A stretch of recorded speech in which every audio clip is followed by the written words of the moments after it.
এর মধ্যে দিয়ে একটা টুকটুক আয় না ছোট এই ঠেলা বা সাইকেল বাইক এগুলা একটা বালা করে একটা টুকটুক আইতে পারে না, একটা অটো আইতে পারে না।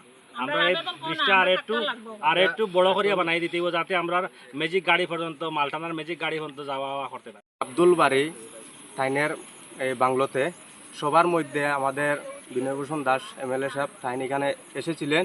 আসার পরে আমরা যে রোডগুলো যে খারাপ ছিল ওনাকে পায়ে হেঁটে আমরা দেখিয়েছিলাম, যে উনি আশ্বাস দিয়ে গিয়েছিলেন, বলেছিলেন যে রাস্তাটা এরকম যে বাঙ্গাটা ছিল খাদা ছিল সবটা হবে, একটু সময় লাগবে। সময় গিয়ে আজকে 5-6 বছর হয়ে গেল, কিন্তু এই আমরা আবদারটা আমরা হলো না, কমপ্লিট হলো না। আমরা ওনার কাছে আবার আবেদন রাখছি যে আমাদের এই বর্ষাকালে রাস্তাটা এত বহাবল খারাপ হয়েছে আমরা নিজে বলতে পারছি না, কিন্তু আপনারা একবার এসে দেখেন আমরা সত্যি বলছি না মিথ্যা বলছি, আমাদের এইদিকে গ্রামের কন্ডিশনটা কীরকম আছে, আমাদের নিজের পকেটের টাকা দিয়া আমরা এই রাস্তাটা কমপ্লিট করে চলাচল করছি। আপনার কাছে আবেদন, আমাদের রাস্তাটা একটু গ্রাম পঞ্চায়েতে বলে আমার কাজটা করিয়ে কমপ্লিট করার আবেদনটা রাখছি।